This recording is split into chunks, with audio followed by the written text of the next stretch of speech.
Good afternoon. I'm Travis Webster with CIG TV News, and today I'm joined by the Honourable Katherine Ebanks-Wilks, Minister of Health, and the Honourable Minister Isaac Rankine, Minister of Social Development and Innovation. Today there was a press release regarding some major changes regarding the health services offered in the Cayman Islands. Minister Ebanks-Wilks, can you share some information about the proposed changes and some information on why those changes are happening now? Thank you, Travis, for having us. And the reason why we're here today is to talk a bit about what we are doing. We've all heard of the recent serious allegations, and while neither of us are able to speak to that today because that matter is under investigation, what we can say, as I can share with you as Minister of Health, that we have been working on this serious issue with my team. Since taking office, it has become obvious that we have a capacity issue at the hospital, as well as many of you have heard before, that we have a mental health crisis here in the Cayman Islands. And what we have identified is that we need to ensure that our children have a designated space for them to receive healthcare relating to mental health in an area that is separate from the adults. And so what I've been doing with my team for the past few weeks is we've been looking at urgent interim measures. We've been looking at areas within the hospital. Unfortunately, all of the areas that could be repurposed will take quite a bit of time, and we're talking about a minimum of 1 year.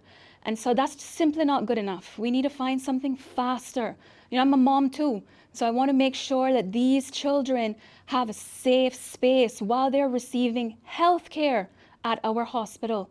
And so that is the reason why we're now looking at the residential facility Poinciana as an option for us to relocate the adults who are receiving health care at the hospital. It is an adaptable facility, and it is something that we can deliver in a matter of weeks. We're about action.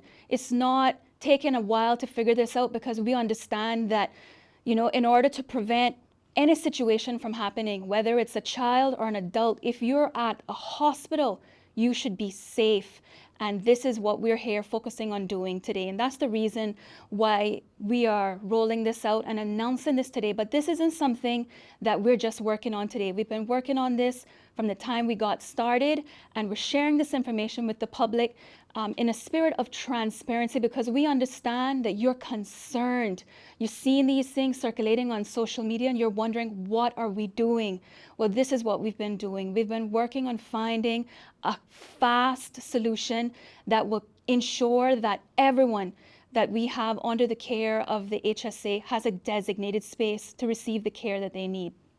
Thank you, Minister. Minister Rankine, can you share some information on the importance of mental health in the Cayman Islands? Thank you, Travis. From a social development perspective, we see mental health as being a very significant issue in the Cayman Islands for us as a government. And this is particularly with our children and youth. And you know, the perception that's out there more recently, that perception is backed up by data, because, you know, as a government, we are improving our data collection as a country. But also what is very concerning, especially around our various communities, we've seen an increase in suicide attempts and overdose. And just to share some stats with you and the general public, from January to June in 24, there were 97 suicide attempts and overdose, of which 37 of those instances were person aged 10 to 20. This is no longer acceptable. And as a government, it's on our agenda from day one. And we have the solutions, and that's why we are here today. We cannot let these numbers keep climbing. We are not going to kick this can down the road. Thank you, Minister. Can you share some more information about what other support is available for youth in the Cayman Islands facing mental health challenges? Travis, mental health is a country issue that filters down to each and every one of our communities. It is something that goes across all entities of government, not just my ministry. And it's something that touches many other ministries within government, but not only government, non-profits and the private sector. And they are also many organizations which plays a role in supporting the children and youth in Cayman. We have departments such as the Department of Children and Family Services, we have the Keys Foundation, we have the Alex Panton Foundation. This is a community issue, and we plan on making sure that there's a comprehensive partnership approach to addressing it, rather than us working in silos. If you or anyone are at risk and need immediate help, we ask you, please call someone, or please call 911 and seek out your nearest emergency service. Thank you very much, Minister. Minister Ebanks-Wilks, can you share some more information about what this change will mean for children in the mental health system? Yes, Travis.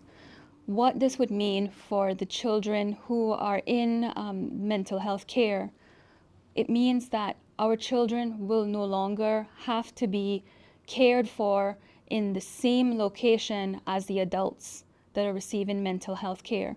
So it's a complete separation where you have children in one area and adults in another. And that is critical, that is important. And whilst part of the issue is a capacity issue, it is something that we can, in one of the richest Caribbean countries, continue to allow to happen. We need to make sure to address this quickly. And so this change means that our children are receiving care where they are in a designated safe for mental health care. How exactly does this fit into the broader agenda under your ministry?